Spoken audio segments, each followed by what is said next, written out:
Você já imaginou acordar acreditando que o futuro estava garantido e poucas horas depois perceber que tudo o que você construiu simplesmente deixou de existir?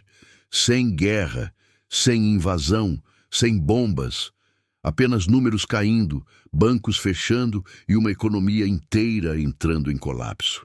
Em 1929, os Estados Unidos descobriram da pior forma possível que crescimento sem limites é uma ilusão. O que começou como a década da prosperidade terminou como um aviso para o mundo inteiro. Este não é apenas um vídeo sobre dinheiro. É sobre confiança, excesso, medo e o preço de acreditar que dessa vez é diferente. Essa é a história da Grande Depressão. E por que ela ainda importa hoje? Voltemos aos anos 1920. A Primeira Guerra Mundial havia terminado e a América emergia não apenas vencedora, mas poderosa. As fábricas que antes produziam armas, agora fabricavam sonhos. Eletrodomésticos, carros, conforto. As cidades cresciam para cima. Arranha-céus redesenhavam o horizonte. A eletricidade iluminava noites que antes eram escuras. Era a década do jazz, da ousadia, da sensação de que o futuro finalmente havia chegado. A economia avançava com força. A produção em massa revolucionava tudo. Henry Ford aperfeiçoava as linhas de montagem, reduzindo horas de trabalho para minutos. Carros deixavam de ser luxo e se tornavam presença comum nas ruas. Cada setor puxava outro. Aço, petróleo, borracha, tudo girava, tudo crescia. Nas casas, um novo símbolo de modernidade surgia. O rádio. Milhões de famílias agora compartilhavam notícias, música e entretenimento em tempo real. Mas nem todos estavam convidados para a festa. Enquanto as cidades prosperavam, o campo sofria. Agricultores que haviam lucrado durante a guerra agora enfrentavam queda nos preços e aumento das dívidas. Para sobreviver, muitos se endividaram ainda mais, comprando máquinas que prometiam eficiência, mas entregavam apenas falência acelerada. Ao mesmo tempo, nas cidades, um hábito perigoso se espalhava: gastar antes de ter. Comprar a prazo virou regra. Parcelamentos fáceis, crédito abundante. Bancos concediam empréstimos com uma confiança quase ingênua. E então veio a obsessão. A Bolsa de Valores deixou de ser um espaço técnico e virou espetáculo. Comprar ações parecia mais um jogo do que investimento. Com pouco dinheiro, qualquer pessoa podia apostar alto usando crédito. E enquanto os preços subiam, ninguém questionava. Entre 1924 e 1929, os índices dispararam. Lucros reais deixaram de importar. O que valia era a sensação de que tudo continuaria subindo.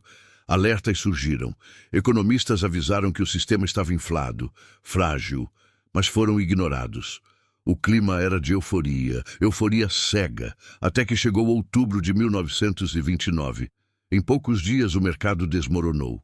Em 29 de outubro, a queda se tornou histórica. Fortunas desapareceram em horas. Bancos entraram em colapso. Investidores desesperados tentavam vender qualquer coisa. O impacto foi devastador. Bilhões em riqueza evaporaram. Poupanças, aposentadorias, projetos de vida, tudo se perdeu. O pânico se espalhou rapidamente. Pessoas correram aos bancos para sacar o que restava, mas muitos bancos já não tinham mais nada. As falências se multiplicaram. E o efeito dominó atravessou fronteiras, atingindo a Europa e o comércio mundial. A economia global encolheu. A confiança sumiu. Mesmo assim, líderes tentavam manter uma aparência de normalidade. Discursos otimistas contrastavam com mesas vazias e filas por comida. Nos anos seguintes, a situação só piorou. O desemprego atingiu níveis nunca vistos. Fábricas fecharam. Cidades inteiras entraram em declínio. A fome deixou de ser exceção. Crianças iam para a escola sem comer. Famílias improvisavam abrigos com o que encontravam. Então, como se não bastasse, a natureza atacou. No centro do país, o uso excessivo da terra, somado à seca, transformou o solo em pó.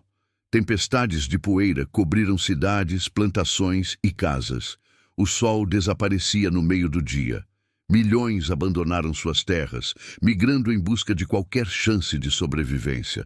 O governo, liderado por Herbert Hoover, manteve uma postura cautelosa. Ajuda limitada, nenhuma intervenção profunda. Para muitos, parecia abandono. A insatisfação cresceu. Veteranos de guerra marcharam sobre Washington pedindo o que lhes havia sido prometido. Foram rejeitados, reprimidos. A confiança nas instituições se quebrou. Ideias radicais ganharam espaço. O crime aumentou.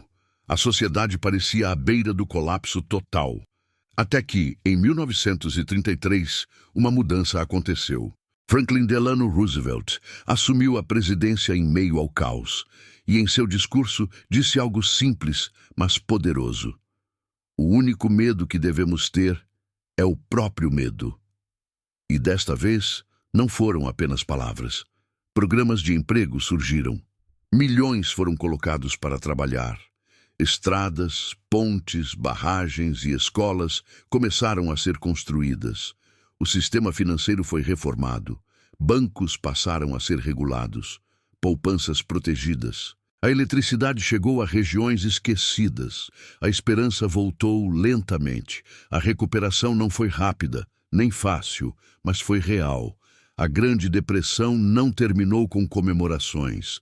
Terminou com esforço coletivo, com trabalho pesado, com reconstrução.